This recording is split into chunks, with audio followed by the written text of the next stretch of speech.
bahwa kami itu prihatin melihat keadaan perkembangan Partai Golkar per hari ini,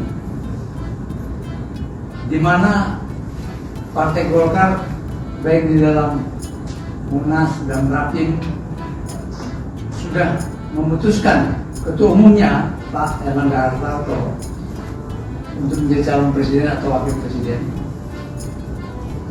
Tetapi sampai dengan saat ini posisi yang telah diputuskan oleh Rapim dan Munas tersebut tidak jelas.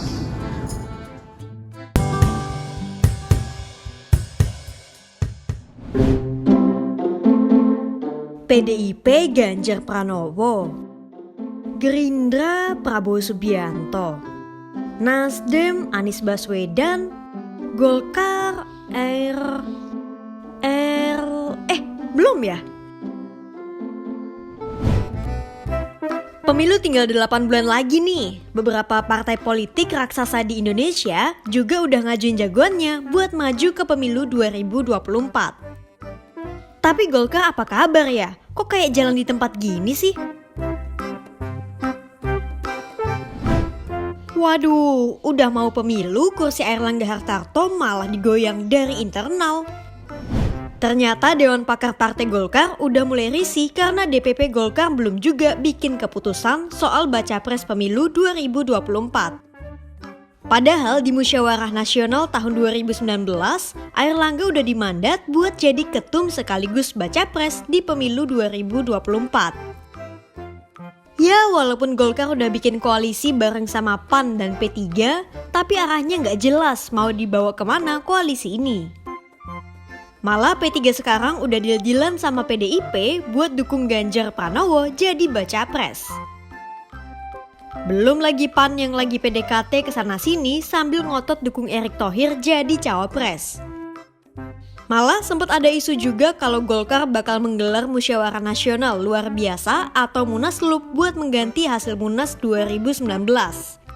Waduh. Bahwa kami itu prihatin melihat keadaan perkembangan Partai Golkar per hari ini, di mana Partai Golkar baik di dalam Munas dan Rapim sudah memutuskan ketua umumnya Pak Erlangga Hartarto untuk menjadi calon presiden atau wakil presiden. Tetapi sampai dengan saat ini posisi yang telah diputuskan oleh Rapim dan Munas tersebut tidak jelas. Namun beliau selalu menyatakan di dalam konferensi pers, di dalam tanya jawab, di mana-mana, sabar tunggu waktunya. Maaf, kita ini kan semua adalah orang-orang yang sehat, yang berpikir secara nalar, waras, dan bisa melihat fakta, menganalisis keadaan, dan tentu mempunyai harapan juga. Tapi sebenarnya Golkar nggak tinggal diam saja sih. Sambil bawa-bawa hasil Munas 2019, alias mendukung Airlangga jadi capres, Golkar udah nyoba PDKT ke parpol sana-sini. Tapi tawaran Golkar buat dukung Airlangga jadi capres kayaknya nggak ada yang lirik nih. Makanya mau nggak mau Dewan Pakar akhirnya ambil aksi buat mengevaluasi Airlangga sebagai ketua umum yang membawa mandat jadi capres. Rapat Dewan Pakar dilaksanakan di rumah Ketua Dewan Pakar Golkar Agung Laksono pada Minggu 9 Juli 2023. Dari rapat itu lahir 3 rekomendasi dari Dewan Pakar untuk Golkar. Pertama, Dewan Pakar nyaranin Golkar buat bentuk poros koalisi baru di luar KIB yang paling nguntungin buat Golkar. 2, mendorong Airlangga buat buruan mendeklarasikan diri jadi capres Golkar dan mencari cawapresnya sesegera mungkin. Batas waktunya bulan Agustus 2023. 3, meminta Airlangga buat safari politik ke seluruh Indonesia lewat program Airlangga Hartarto Menyapa Rakyat.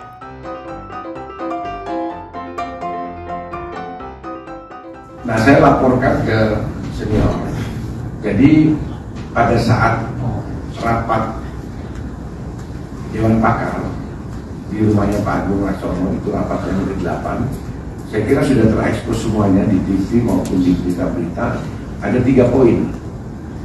Yang pertama adalah Erlangga diminta membentuk poros baru.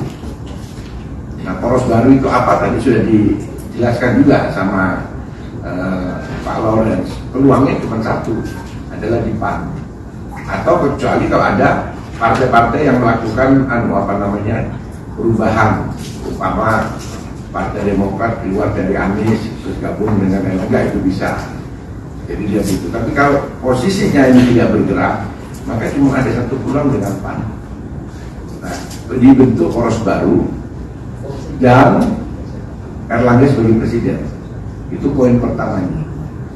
Poin kedua, harus dilaksanakan secepat-cepatnya, artinya dideklarasikan secepat-cepatnya, paling lambat Agustus. Paling lambat Agustus. Kenapa? Karena awal Oktober kita sudah daftar, sudah pendaftaran, September akhir awal Oktober. Dan yang ketiga adalah Erlangga harus segera membuat program Erlangga Menyapa Rakyat. Jadi dia harus turun ke bawah. Selaras sama rekomendasi, Agung Laksono bilang sebenarnya nggak ada masalah sama Erlangga. Kata Agung sih, yang penting berpegangannya itu pada rekomendasi Dewan Pakar. Agung juga bilang isu soal Munaslup itu sama sekali nggak benar. Nggak ada. Rapatnya di rumah Pak Agung langsung. Iya, agendanya bukan itu.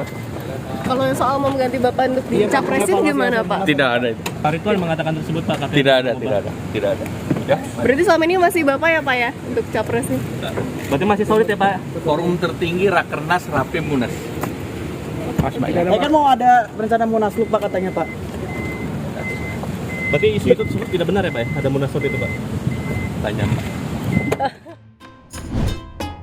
Menurut pengamat politik dari Universitas Paramadina Ahmad Khairul Umam, ada sejumlah elemen di dalam Dewan Pakar Partai Golkar yang mau mendegradasi kepemimpinan Airlangga. Ketidakjelasan posisi Golkar pun dimanfaatkan sebagai celah. Ahmad bilang manuver itu Mosi tidak percaya pada kepemimpinan Airlangga yang dirasa belum bisa menunjukkan tanda keberhasilan dalam pembentukan koalisi seperti yang dijanjikan dalam Munas Golkar sebelumnya.